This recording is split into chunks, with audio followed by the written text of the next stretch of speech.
7월 8일 똑딱이 주식입니다. 주말과 오늘 보니까요, 지난주 삼성전자를 필두로 코스피 지수가 상승하니까 기관들이 난리가 아니더라고요. 거의 모든 증권사가 삼성전자 좋다고 보고서를 내고 목표가를 올리고, 또 코스피 지수 3,500 가느니 3,200으로 12개월 목표치를 상향하느니 막 이런 보고서를 쏟아내는 모습이었는데, 2500에서도 안 좋다고 리스크 어쩌고 하더니 지금은 3200, 3500 간다고 하죠. 기관 보고서만 보면 추격 매도, 추격 매수하기 딱 좋죠.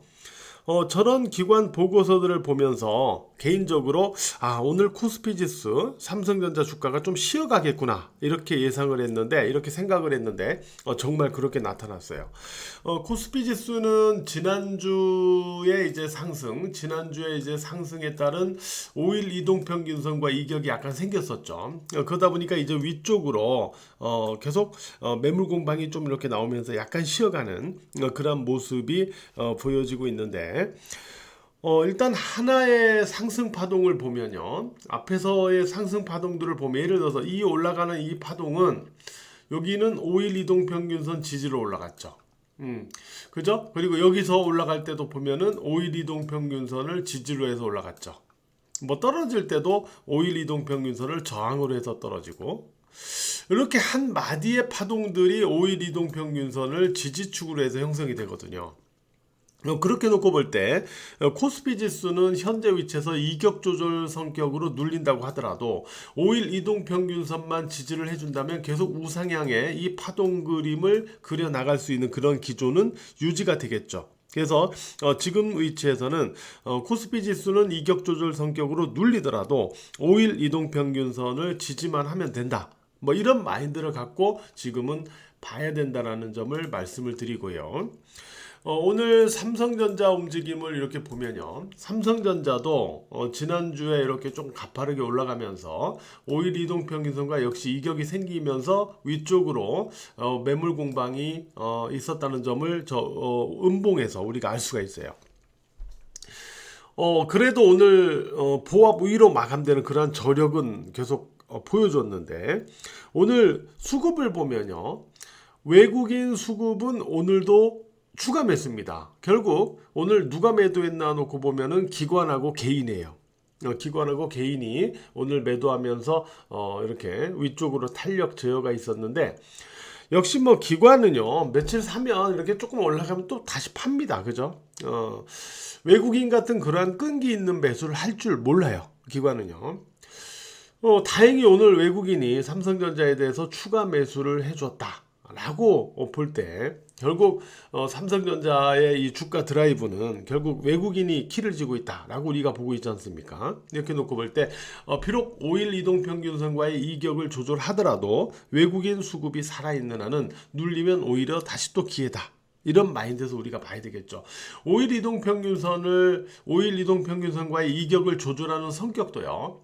자, 보시면은 지난 여기요, 요 고점이죠. 여기 요 4월 고점입니다. 요 4월 고점 축, 그러니까 만약에 눌리더라도 크게 눌린다기보다는 요 축으로 이렇게 눌리고 5일 이동평균선이 이제 이쪽으로 올라오고 이렇게 되죠. 그래서 여기에서 이 부분에서 이제 다시 지지가 되면서 또 다시 대반등하고 이렇게 되지 않을까라고 예상을 하거든요. 그래서 뭐 큰 문제는 없다. 여기서 뭐 기관 개인 매물로 눌리더라도 외국인 매수만 유지가 된다면 요 정도에서 이격 조절을 보이고 다시 또 올라갈 수 있다, 뭐 이렇게 생각을 해보고 있거든요.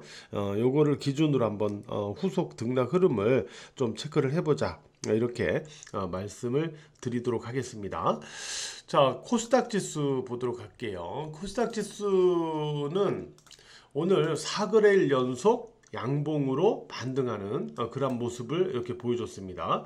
자, 4거래일 연속 반등으로 이렇게 양봉으로 반등하는 모습을 보이면서 드디어 20, 60일 이동평균선을 돌파하는 그 위로 오늘 마감이 됐습니다. 결국 이번에 830에 대한 지지축을 제가 강조를 계속 드렸는데 이걸 확인해야 된다라고, 결국 여기를 지켜내면서 20, 60 이동평균선 회복적으로 이렇게 움직여 들어가는 그런 모습이 보여주고 있는 거죠. 일단은 좋게 봐야 됩니다. 코스닥 지수는요, 860에서 863포인트. 제가 우위로 이렇게 계속 말씀드렸던 축인데 860에서 863포인트 이 영역을 돌파해서 지지로 전환해야만 이제 실질적인 변화의 시그널이 만들어질 수 있어요. 오늘 코스닥 반등을 이끈 것은요, 에코프로 중심의 2차 전지 섹터죠. 자, 에코프로를 한번 이렇게 볼게요. 에코프로를 보면은 에코프로 주가가 지금 60일 이동 평균선을 다시 넘기는 그런 흐름이 다시 나왔거든요. 자, 여기 넘겼다가 저항, 그다음 오늘 다시 넘기는 흐름인데 이 과정에서 이제 거래량도 이렇게 붙었죠. 거래량도 붙고 했습니다. 그래서 지금 에코프로 같은 경우는 바닥권 탈피에 탈출에 이러한 기회가 다시 만들어지고 있는 게 아닌가 이런 생각을 좀 가져보고 있어요. 물론 이 종목은 기준선을 아직 넘기지는 않았습니다. 지금 기준선이 어디에 있냐면요. 이 종목 기준선이 어디에 있냐면 바로 여기 있어요. 여기요.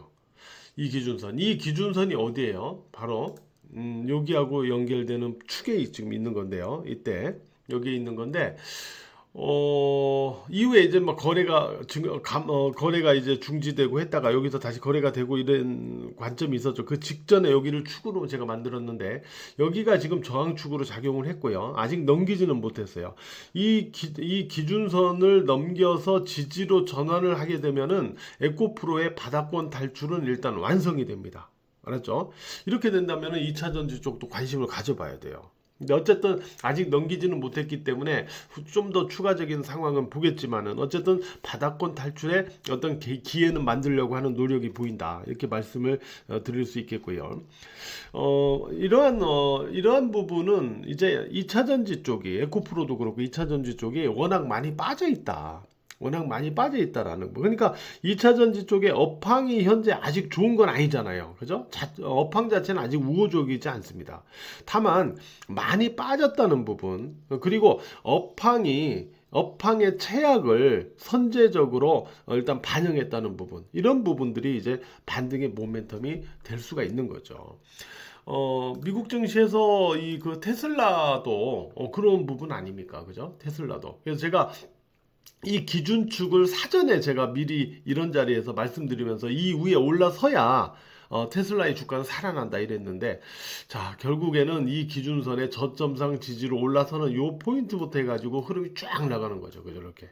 이 기준선이 이때는 잘 모르시겠지만 이렇게 다 지나고 나서 보니까 저 기준선이 정확했던 거구나 라는 거를 아마 알 수가 있을 거예요.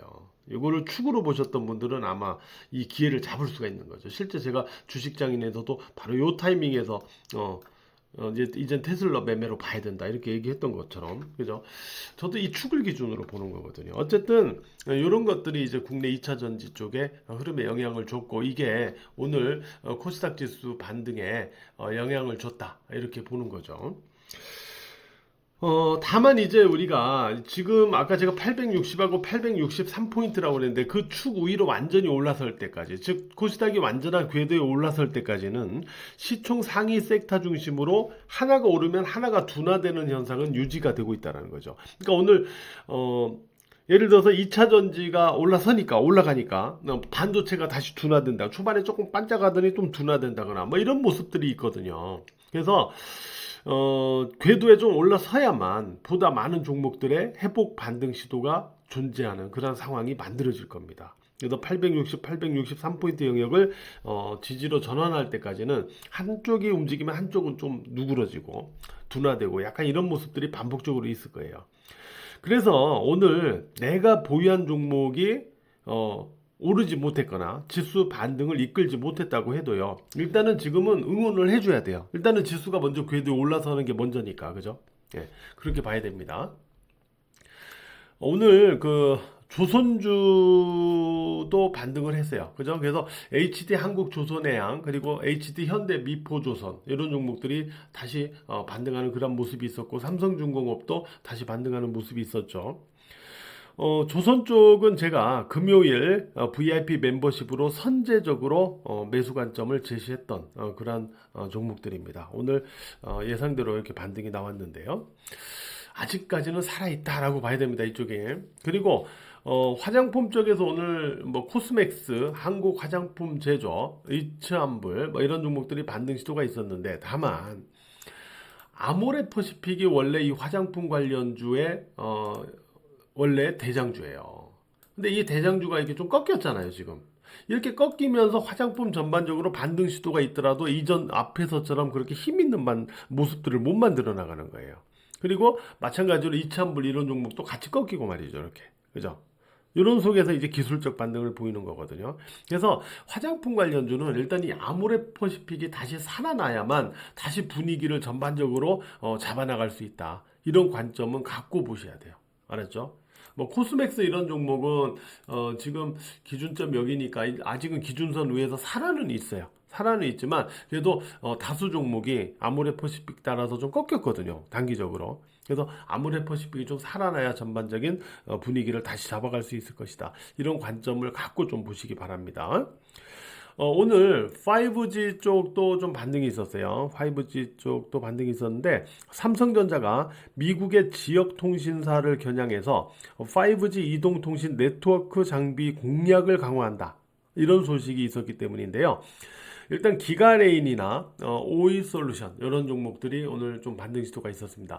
이 5G 쪽도요 워낙 많이 빠진 쪽입니다. 5G 쪽도 주가가 뭐 이렇게 계속 내려왔던 섹터이기 때문에 궁극적으로는 이 5G 쪽도 어느 정도 지금 주가가 많이 조정을 보이고 나서 바닥권을 잡아나가는 과정이라면 거래량이 바닥권에서 조금 이렇게 형성되는 종목들을 중심으로 선별해서 보셔야 돼요.